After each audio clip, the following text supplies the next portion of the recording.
আবার সেই পুরনো স্লোগান, আক্রমণাত্মক স্লোগান, জবাই করার স্লোগান, দেশ ছাড়ার স্লোগান, মানে যেটি ৫ আগস্টের পরে আর হবার কথা না, সেটি আবার কেন হলো? সেটি আবার আপনাদের যে ভেরিফাইড পেজ সেখানে আপলোডও করেছেন আপনারা। সেটি মানে কি আপনারা তার মানে সেটি আপনারা ধারণ করেন এইসব স্লোগান? না, এখানে ২ টি বিষয়। একটি হচ্ছে দেখুন আ যখন একটি ঘটনা ঘটে তখন যখন পাল্টা ন্যারেটিভ করা হয় বা পাল্টা ন্যারেটিভের যে ধরনটা যখন আপনি আক্রমণাত্মকভাবে করেন তখন রাজনৈতিক ভাষা সেভাবে আক্রমণাত্মক হয়। আপনি আমাকে যেরকম বলেছেন যে এটা হয়েছে, ওনাদের দিক থেকে হয়েছে। আপনি খেয়াল করে দেখবেন যে আমাদের ঢাকা বিশ্ববিদ্যালয়ের সাবেক শিক্ষার্থী ডাকসুর সাবেক ভিপি নুরুল হক নুরুর উপর হামলার প্রতিবাদে জামায়াতে ইসলাম মিছিল করেছে। সেই মিছিল থেকে তারা পিআর পদ্ধতি চায় না বলে তারা পিআর পদ্ধতিতে নির্বাচন চায় বলে স্লোগানও দিয়েছে না?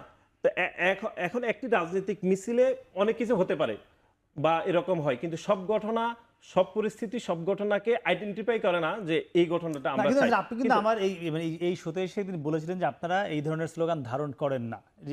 যদি কেউ করে থাকে সেটি ব্যক্তিগত। কিন্তু আজকে সেই স্লোগানটা আপনাদের জাস্টিফাই করলো পেজে কেন আজকে। আবার আপলোড হলো? ওই সেটি আমার কোন প্রশ্ন। স্লোগানটি তাহলে আপনি একটু আমরা বলেন? সম্ভবত খুলনা মহসিন কলেজের হ্যাঁ, একটি খুলনা মহসিন কলেজ। হ্যাঁ, আমি এমন একটি এই না, যে না, এটি আমি অবগত না। আপনি দিলে আমি বিরতির পরে জানতে পারবো আসলে। আচ্ছা সেটি।